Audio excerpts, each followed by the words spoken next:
Hi, today let's make tasty mutton masala. This is just the one which you have in restaurant, and if you're a mutton lover, definitely a must try. In a cooker, add in oil. Once oil is heated, add in some whole spices like cinnamon, cardamom, star anise and cloves, along with some cumin seeds, and fry it really very well till the flavor is infused in the oil. Now I'm adding in sliced onions and fry the onions till it turns pink, and that is the time when I'm adding in some ginger garlic paste along with that, and then fry it. Once you fried, see to that the onion turns brown, till that you need to fry. And now I'm adding in some chopped tomatoes.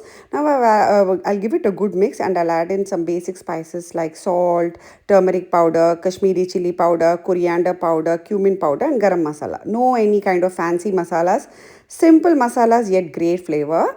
Add it and give it a good mix.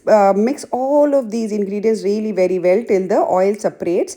That is when the flavor of the mutton masala will enhance. Now the gravy or the curry is cooked beautifully. Now I'm adding in some cleaned and washed mutton pieces. Add it into the cooker and coat the masala or mix it really very well, so that each and every mutton pieces is beautifully coated with this lovely masala. And then you need to add in water, because later we need to give few whistles to the mutton pieces. So add water, give it a good mix. Now I'll add in some crushed kasuri methi as well. This gives a great flavor to our mutton gravy. Give it a good mix. Next I'll be adding in some sliced green chilies as well. If you like it spicy, you can increase the green chilies, and then I'll add in some coriander leaves as well. Give it a good mix and then give 6 to 7 whistles till the mutton is completely cooked.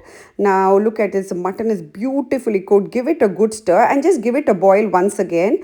Finally add in some fresh coriander leaves, and your tasty restaurant style mutton masala is ready to serve. You can have it with ghee rice, plain rice, steamed rice, boiled rice, naan, chapati or roti.